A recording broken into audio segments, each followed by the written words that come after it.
tratar de ver si en 40 minutos lo logramos hacer. Ya, y si no podemos, quizás nos regala tiempo ilimitado y si no, podemos volver a conectarnos. Perfecto. ¿Ya? A ver, mira, les voy a tratar de comentar un poquito sobre modo ventilatorio en un recién nacido. Y para hablar de modos ventilatorios es imposible no referirse a cómo se ventilaba a los recién nacidos hace 20 años atrás, digamos. La verdad las cosas es que todos los neonatólogos que llevamos algunos añitos en esto, aprendimos a ventilar a recién nacidos con este modo ventilatorio, con ventilación mandatoria intermitente, que es un modo ventilatorio básico, y cuando hubo una gran inversión en neonatología en este país, se compraron los famosos ventiladores BB 2001 que se repartieron en todo Chile, y con eso la verdad las cosas es que la neonatología logró ventilar a la gran mayoría de nuestros pacientes eh, durante muchos años en realidad. Eh, un modo ventilatorio que por supuesto ayudó a lograr, digamos, salvar muchas vidas, pero también con muchos problemas secundarios a ventilar de esta forma a los pacientes.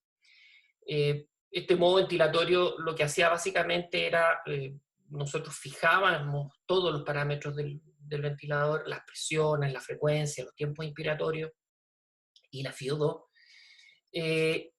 y cada parámetro lo fijaba aleatoriamente y en forma absolutamente al ojo, digamos, el clínico, y iba ajustando según la evolución clínica, la gasometría, la radiografía y la respuesta, digamos, y cómo fuera evolucionando el paciente.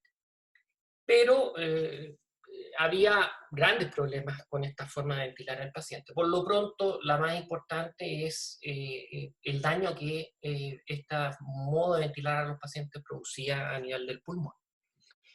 Eh, por supuesto que el recién nacido luchaba contra el ventilador porque no había una sincronía entre la ventilación del paciente y el setting que uno fijaba en el paciente, en el ventilador. Y esa lucha del recién nacido con el ventilador producía, por supuesto, muchos problemas con volúmenes corrientes en el paciente súper variable. A veces el paciente estaba tan incómodo que el trabajo respiratorio era incluso mayor a pesar del apoyo ventilatorio, y por lo tanto también el intercambio gaseoso a veces podía ser no lo más eficiente que uno quisiera. Y todo eso conllevaba finalmente a un varo polotrauma bastante importante y con mayor riesgo de algunas complicaciones, incluyendo escapes aéreos y el daño pulmonar secundario a la ventilación mecánica, que ustedes lo van a ver en la literatura descrito como BILI en muchos lados, y hay mucho que pueden leer sobre ese tema. Pero también había algunas otras alteraciones que se asociaban al sistema nervioso central, como que estas variaciones de presión y de flujos cerebrales asociados a los cambios importantes en la gasometría podían asociarse también a aumento de daño neurológico, ya sea por hemorragia intracraniana y otros efectos, digamos, a largo plazo. Aquí tenemos una imagen de cómo con la presión esofágica ustedes pueden ver el esfuerzo respiratorio del paciente y cómo, digamos, el ciclo ventilatorio algunas veces coincidía, otras veces no coincidía con la respiración del paciente, y los volúmenes corrientes podían ser extremadamente variables de uno a otro. Lo más importante era entonces ver cómo lidiar con esta asincronía. Una de las formas es tratar de acoplar al recién nacido a los parámetros ventilatorios, y a veces uno podía aumentar la frecuencia respiratoria y tratar de hacer coincidir, digamos, las respiraciones del paciente con el ventilador. Pero lo que habitualmente hacíamos era la sedación y incluso la paralización, con todos los riesgos que eso implicaba.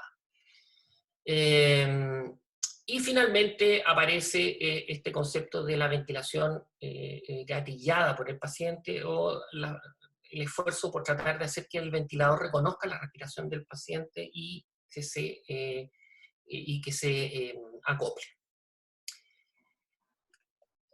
Algunos conceptos importantes en función justamente de este cambio en el paradigma de ventilar a los pacientes, este concepto de la ventilación mecánica ideal. Y este concepto es como el mantra que todos repetimos cuando aprendemos a ventilar a los pacientes, ¿ya? Que se trate de una respiración sincronizada, aportando un adecuado volumen corriente y volumen minuto a la menor presión posible, que responda a los cambios de la mecánica pulmonar y o las demandas del paciente y signifique el menor trabajo respiratorio posible.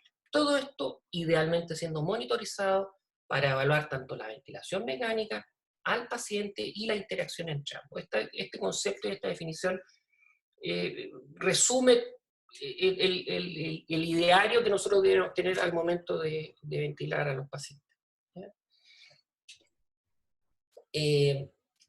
Y el concepto de ventilación gatillada por el paciente básicamente tiene su avance principal en todo el avance tecnológico, manera de que el dispositivo ventilador mecánico pueda reconocer la respiración del paciente. Voy a tratar de ir avanzando rápido para no quedarme en estos elementos.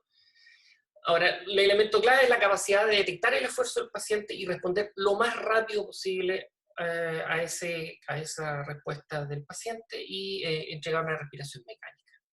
Y por lo tanto, el evento señal tiene que ser lo más representativo del esfuerzo respiratorio y que no haya otras cosas que haga que el ventilador interprete como una respiración y que no lo sea.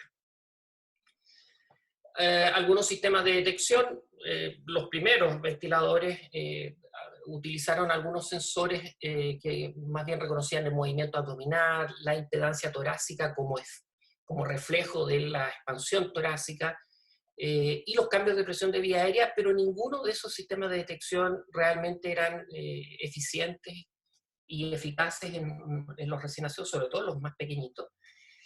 Y finalmente, cuando empezaron a aparecer los sensores de flujo de vía aérea, indudablemente que la situación empezó a cambiar. Y otro concepto súper importante que es el término de la latencia, o sea, el momento en el cual el ventilador reconoce que hay un esfuerzo respiratorio del paciente y cuánto se demora en ejecutar una respuesta con un cambio de presión y de volumen. Ese tiempo de latencia, mientras más corto sea, por supuesto que más eficiente es la sincronización. Y aquí hay un pequeño resumen de los sensores, las señales de gatillo, los tipos de sensores y las ventajas y desventajas de cada uno. Nos vamos a centrar básicamente en los sensores de flujo de aire, que es lo que actualmente se está usando, y básicamente con el sensor de alambre caliente, que es lo que prácticamente se está usando en casi todos los ventiladores neonatales actuales. ¿Por qué este tipo de sensor es el que más se está utilizando? Básicamente porque es el más sensible y el que genera menor espacio muerto dentro de los ventiladores que actualmente hay en el mercado. El mecanismo por el cual funciona básicamente es que el sensor tiene un alambrecito que se calienta por el flujo eléctrico y el flujo de aire, ya sea inspiratorio o expiratorio, enfría este alambre caliente y ese delta de temperatura por un algoritmo es interpretado como un cambio de volumen. ¿Ya? Son muy sensibles estos sensores, además permiten medir muy bien el volumen corriente y esas diferencias de volúmenes corrientes inspiratorio y expiratorio traducido en un porcentaje que se interpreta como fuga. Son muy sensibles, pero la desventaja es que son tan sensibles que justamente a veces nos hacen interpretar cosas que no son flujos, como la fuga, como, digamos, distintos, por ejemplo, cuando se junta agua condensada en el circuito y empieza a borbotear, eso puede ser interpretado como un gatillo.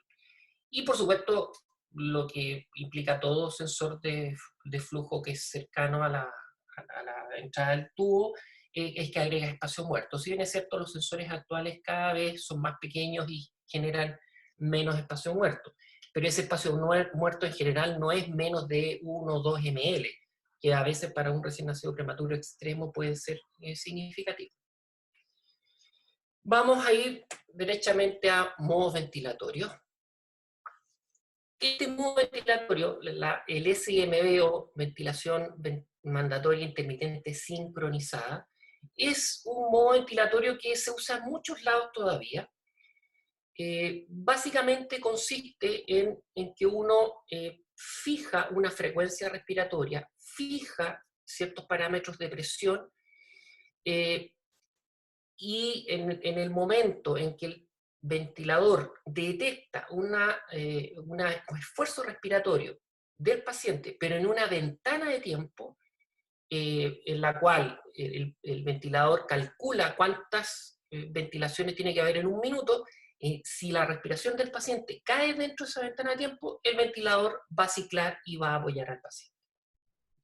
Este concepto es bien importante porque no gatilla en cualquier momento el ventilador y el paciente, si respira en otro tiempo que no sea esa ventana de tiempo, no va a ser apoyado por el ventilador, ¿ya? Y eso básicamente va a ir determinado por la frecuencia respiratoria, vale decir, el ventilador calcula en cuántas veces tendría que producir ese ciclo en un minuto. Bien importante porque, por lo tanto, va a haber un tiempo en el cual, si el paciente está respirando, el ventilador no lo va a apoyar, salvo con un PIP.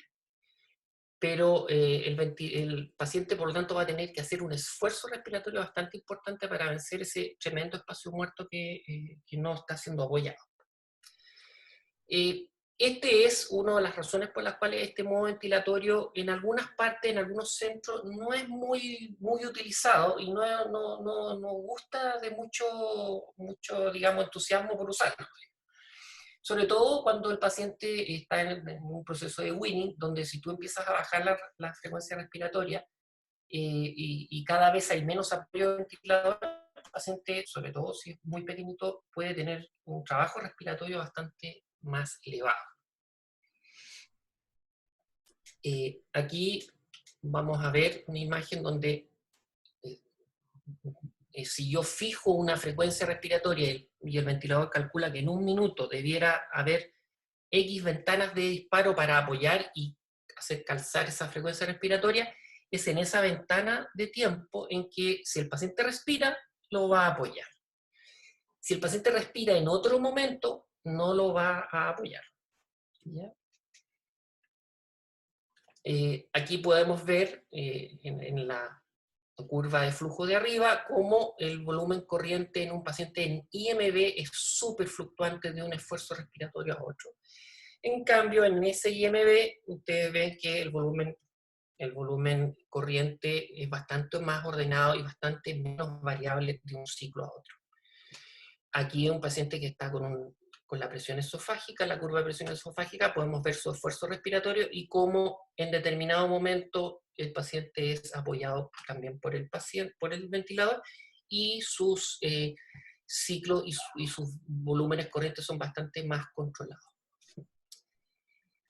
En cuanto a la ventilación asistida controlada, este otro modo ventilatorio también es muy usado en muchas unidades de neonatología. Y la diferencia básica que hay con respecto al modo descrito anteriormente es que en este modo ventilatorio, cada respiración espontánea que alcance un umbral de gatillo, vale decir que el ventilador reconozca el esfuerzo respiratorio, va a ser asistida por una respiración mecánica. Si el paciente no respira en forma espontánea o no supera el umbral de gatillo, el ventilador va a entregar una respiración mecánica a las frecuencias que el clínico va a fijar.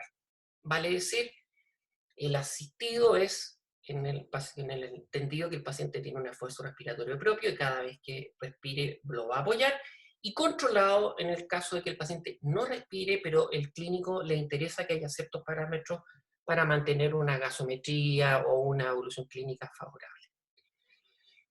Ahora, tanto en el modo anterior como en este modo ventilatorio, hay un tema que tiene que ver también con una disincronía, no solo en términos de que si el paciente tiene un esfuerzo respiratorio, el ventilador lo va a apoyar.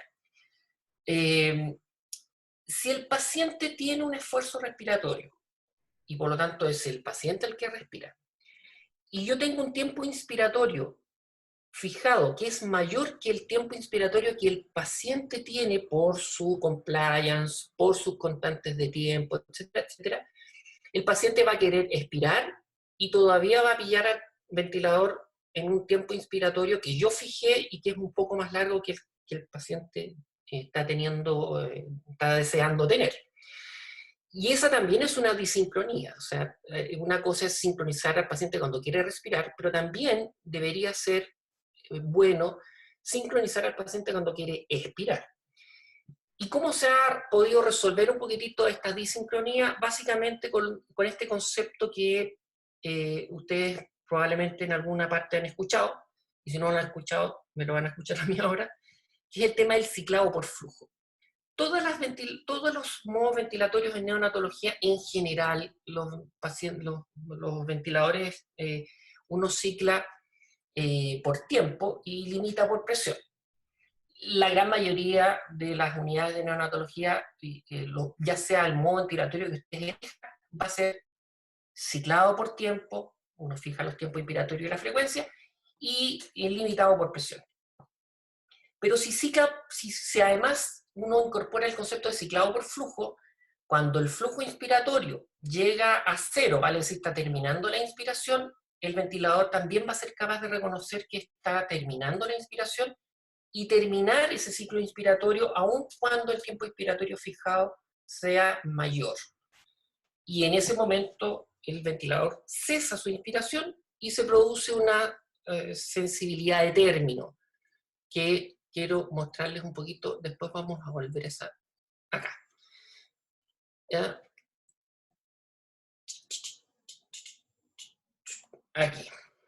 Si nosotros nos vamos a la curva de flujo y tienes la fase inspiratoria del flujo y después la fase expiratoria, que generalmente es pasiva, cuando el tiempo inspiratorio de esa fase inspiratoria está llegando a cero, el ventilador es capaz de reconocer esa disminución de flujo y decir, bueno, cuando llegue a cero o cercano a cero, un 5%, un 10%, un 15%, voy a detener ese tiempo inspiratorio, aunque sea 0,28, 0,3, y yo lo tenga fijado el tiempo inspiratorio en 0,4, 0,35.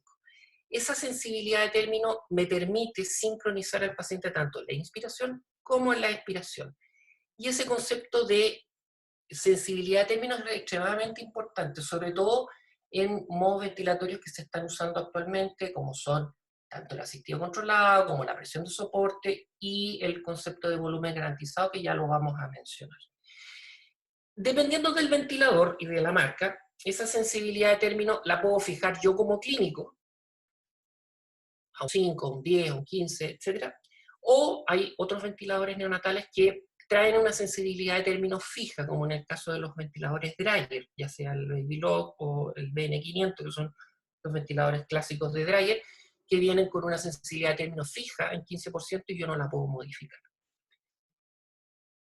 Volvamos al concepto de ventilación asistida y controlada. Si ustedes ven acá, la presión es esofágica, que denota el esfuerzo expiratorio el esfuerzo del paciente.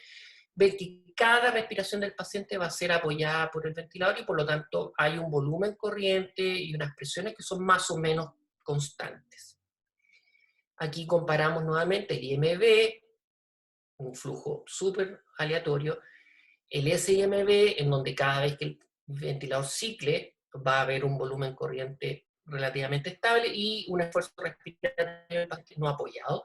Y en el caso del asistido controlado, donde cada respiración del paciente va a ser apoyada. Y si el paciente no respira, el ventilador va a tomar el control de la respiración. Y si ustedes ven estos loops de volumen, presión y flujo, volumen, ustedes pueden ver en IMB que es súper caótica digamos, la imagen de respiración de esos pacientes. En el SIMB ustedes van a ver ventilaciones apoyadas y ventilaciones no apoyadas, y en el asistido controlado cada respiración del paciente va a estar apoyada y con una situación un poquitito más controlada y más constante.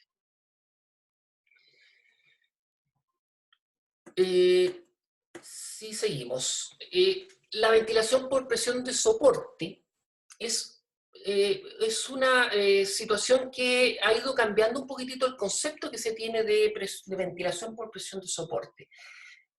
Antiguamente se tenía, digamos, el concepto de ventilación de presión de soporte como un apoyo a otros modos ventilatorios, habitualmente el SIMB, y que tendía a un poquito mejorar estas situaciones en las cuales el paciente, cuando respiraba en forma espontánea, estaba respirando prácticamente en un CPAP intratraqueal, con un tremendo esfuerzo respiratorio, con un aumento importante del espacio muerto, y por lo tanto, si yo voy haciendo un weaning, incluso puedo generar una situación en que agoto al paciente y hago fracasar el weaning por el poco apoyo que está recibiendo, sobre todo los niños más pequeñitos.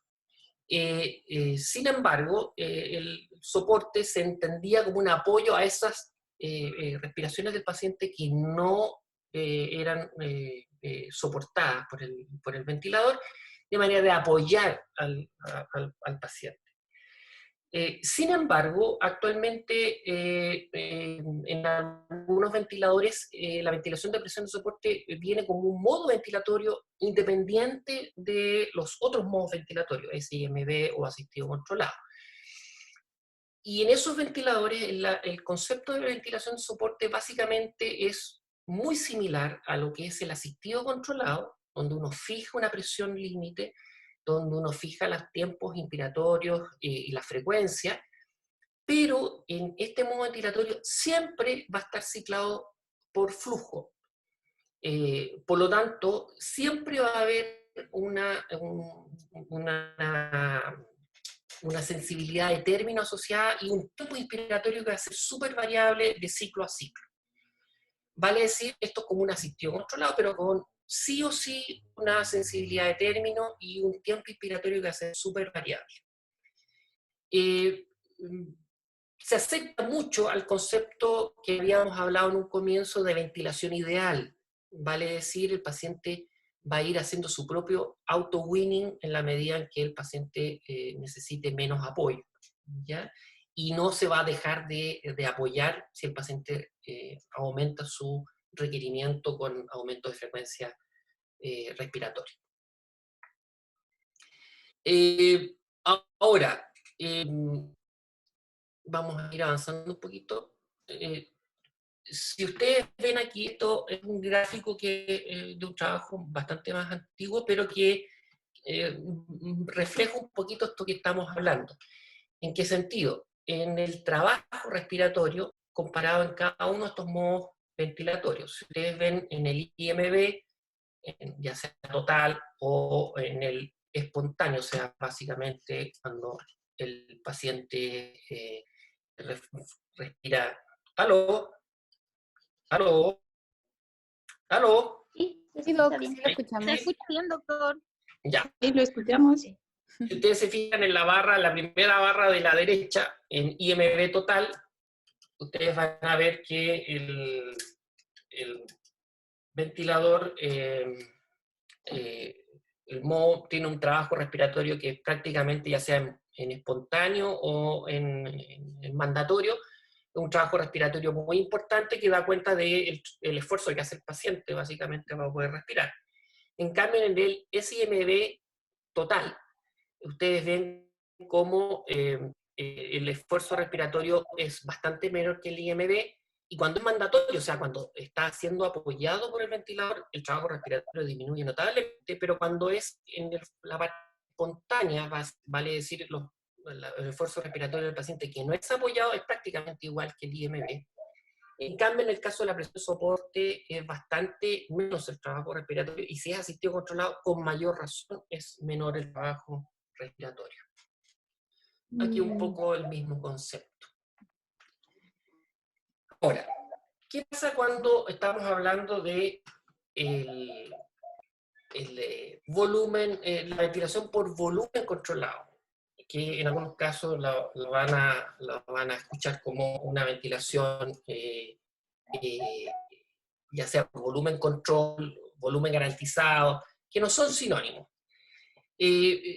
La ventilación por volumen en el recién nacido es una ventilación que, la verdad las cosas, no es todavía una ventilación realmente incorporada dentro de nuestro trabajo, así como la entendemos en pediatría o en el adulto, donde la ventilación por volumen tiene bastante claro cómo se debe hacer. En los recién nacidos, como tenemos la limitante de los volúmenes tan pequeños que se usan, que son mucho menores los volúmenes corrientes que el volumen del circuito, del ventilador, del espacio muerto, y además se agrega el problema de las fugas, que hace que la interpretación del ventilador de qué volumen tengo que entregar sea extremadamente difícil. La verdad las cosas es que la ventilación por volumen es una ventilación que no es del todo fácil de hacer. Y se ha incorporado este concepto de volumen garantizado, que en realidad es una marca registrada, ¿no? Uno debería hablar de volumen controlado, ¿ya? Porque esta es una marca registrada de Dreyer, el volumen garantizado, el término propiamente tal. ¿Y qué es lo que implica el volumen garantizado o garantía de volumen? Básicamente es un modo ventilatorio en el cual no se ventila por volumen, se ventila por presión.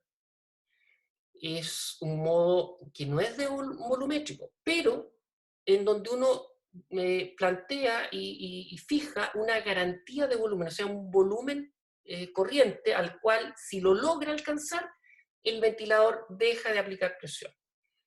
Por lo tanto, es un modo que algunos le han llamado híbrido, pero en realidad son modos ventilatorios por presión, pero con una garantía de volumen y con un volumen objetivo, ¿ya? Ese concepto es bien importante que ustedes lo tengan claro. Y por lo tanto, en la medida que la compliance de ese paciente vaya mejorando, por supuesto que el volumen corriente si yo lo tengo fijo, va a ir requiriendo menos presión que para lograr ese volumen. Y si nosotros tenemos al paciente ventilado y además agregamos la garantía de volumen, nos vamos a ir acomodando a la compliance del paciente, y si el paciente va mejorando, por supuesto que el ventilador automáticamente va a ir disminuyendo el apoyo ventilatorio. El concepto aquí es más o menos el siguiente.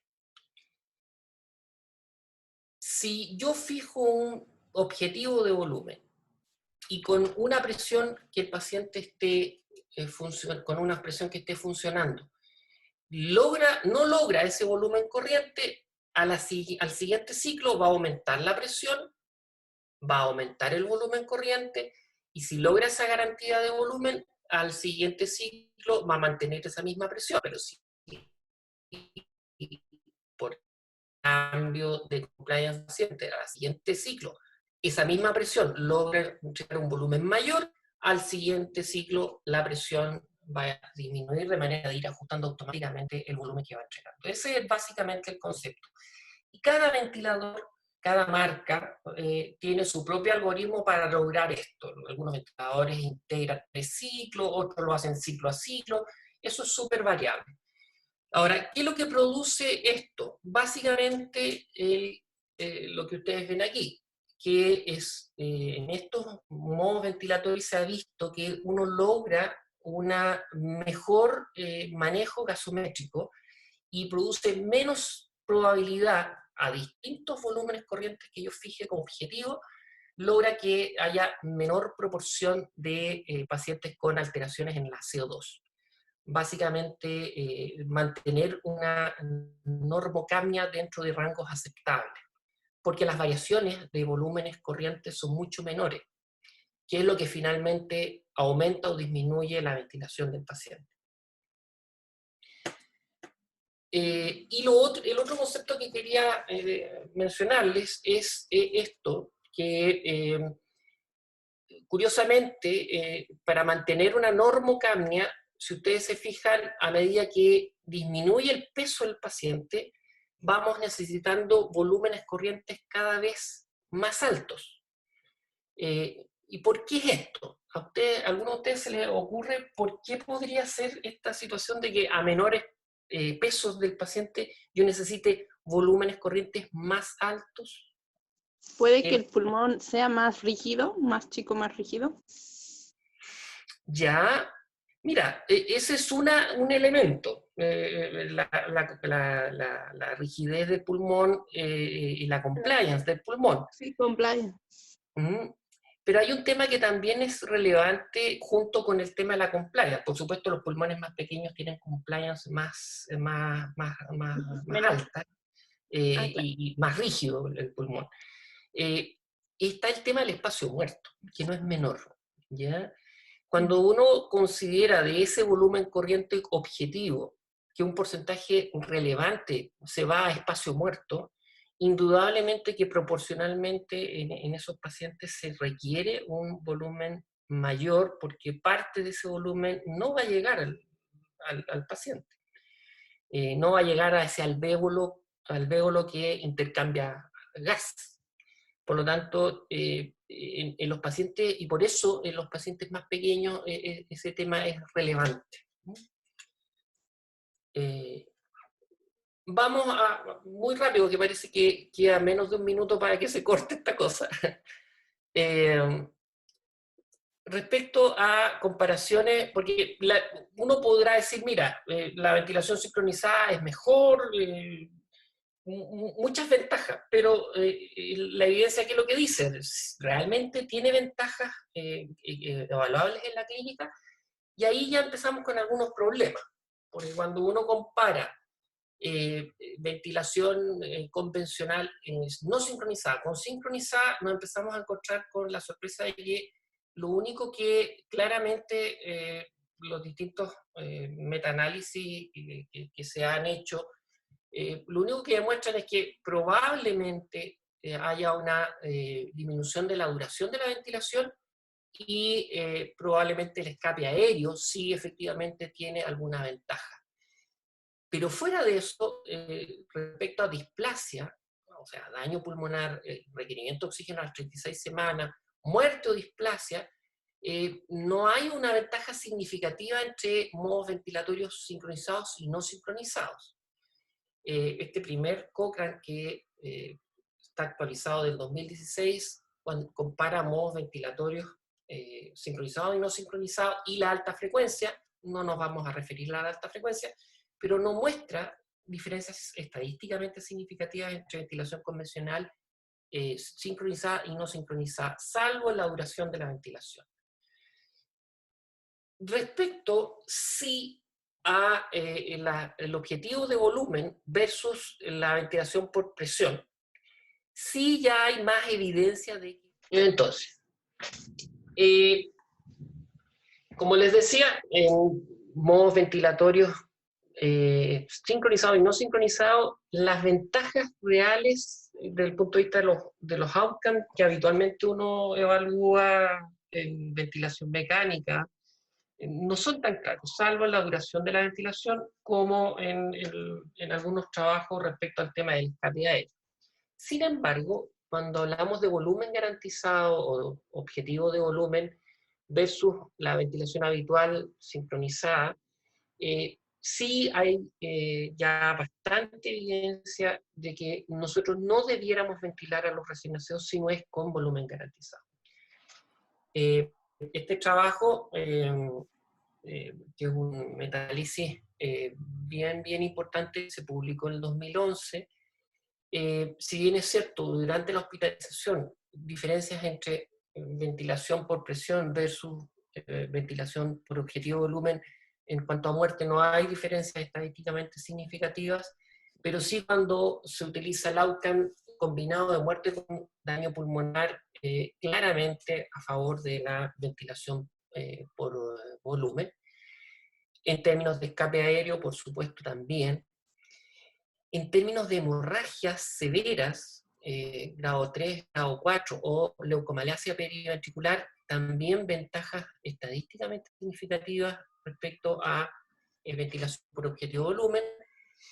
Y cuando se hace un análisis de outcomes selectivos, ustedes ven cómo claramente hay ventajas significativas en términos de los riesgos relativos y el número necesario para tratar. Con 8, o sea, si tú ventilas 8 pacientes, tú logras evitar un paciente con muerte o displasia. O sea, claramente mostrando diferencias muy, muy relevantes. Lo mismo con respecto a parámetros de hipocapnia o neumotórax, con NNT también estadísticamente bien importante. Lo mismo con daño neurológico asociado a hemorragia craneana o leucomalacia periventricular. Duración de ventilación también, y aquí tenemos un poquitito más resumido los datos que les mostré delante.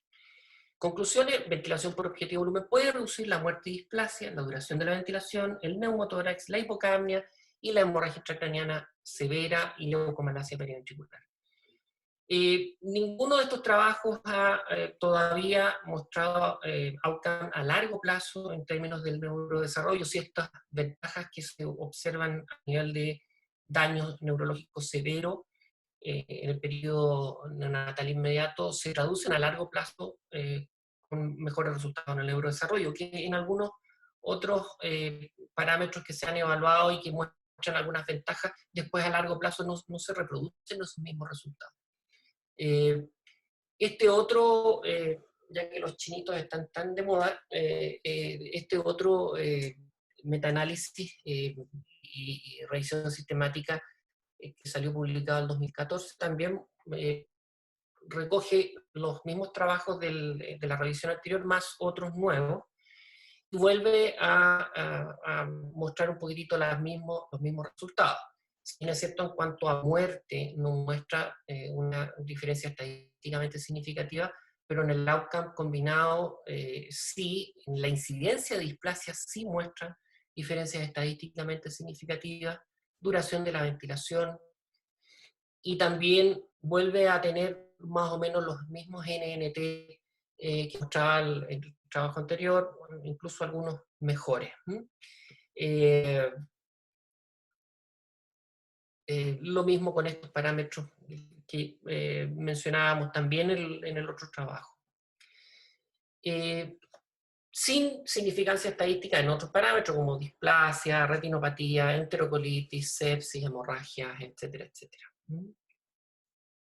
Conclusiones: la ventilación por volumen objetivo puede reducir duración de la ventilación, incidencia de displasia, neumotórax, hipocapnia, hemorragia intracraneal severa y leucomalacia, y falla en el modo ventilatorio primario.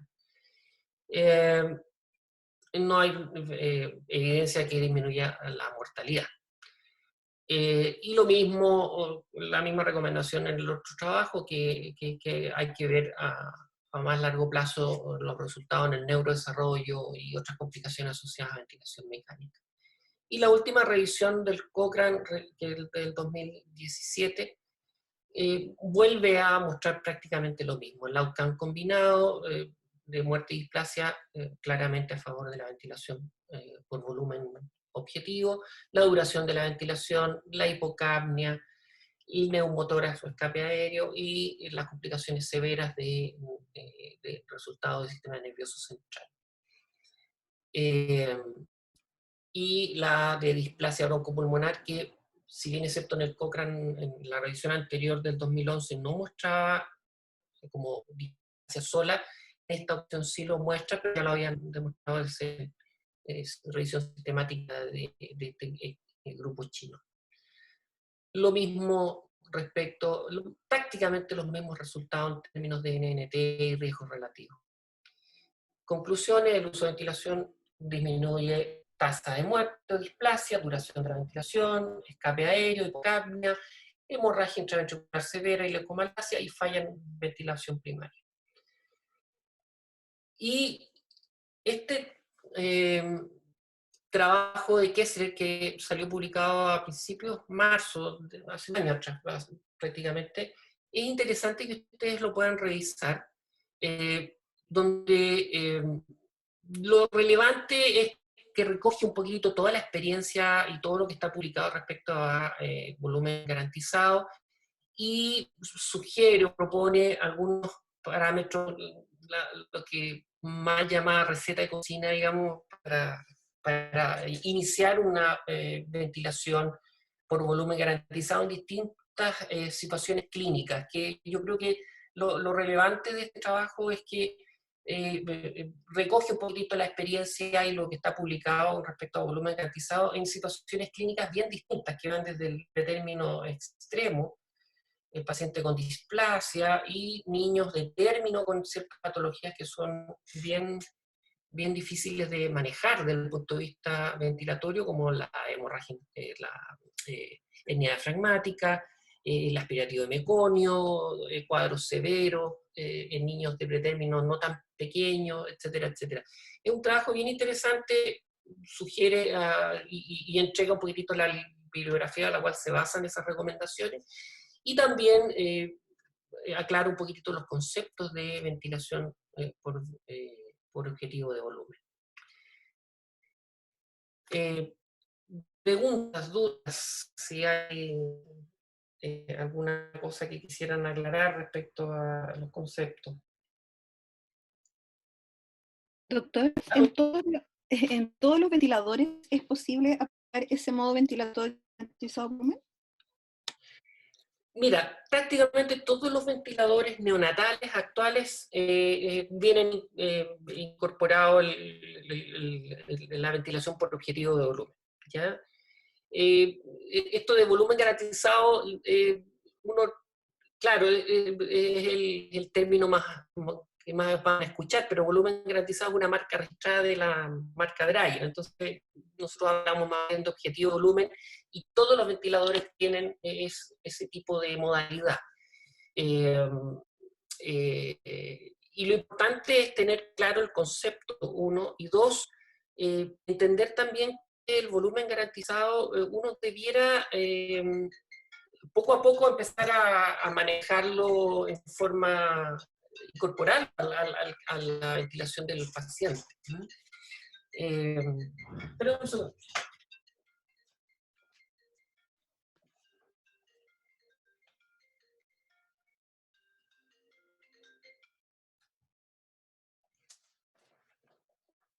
ya, llamando por otro celular. Todos los ventiladores traen esta modalidad. Ahora, en general, los ventiladores más bien pediátricos, el concepto más bien que se utiliza es el de ventilación por volumen, que es distinto, porque ahí la fijación de parámetros y cómo uno programa el ventilador es completamente distinto al volumen garantizado. El volumen garantizado uno lo que hace es fijar los límites de presión, y ustedes tienen que entender que si yo fijo un límite de presión, tengo que fijar un límite de presión que sea un techo un poquitito por sobre lo que habitualmente vamos a ver en el paciente, de manera de dejarle un techo que pueda cubrir ciertos momentos en los cuales el paciente puede disminuir la compliance. Por ejemplo, el paciente que empieza a moverse, que se agita, que hace alguna valsalva, probablemente va a necesitar presiones un poquito más altas para lograr ese objetivo de volumen. Y si está relajado, tranquilo, esa presión va a disminuir. Por lo tanto, uno tiene que jugar ahí con un techo de presión probablemente que uno tiene que ir evaluando y fijándose clínicamente en qué presiones maneja para ese objetivo de manera de dejar un curso que habitualmente maneja, de manera de dejar un margen, digamos, de seguridad para el paciente, o si no, permanentemente va a estar chocando con ese techo y por lo tanto no va a ser una ventilación probablemente muy eficiente.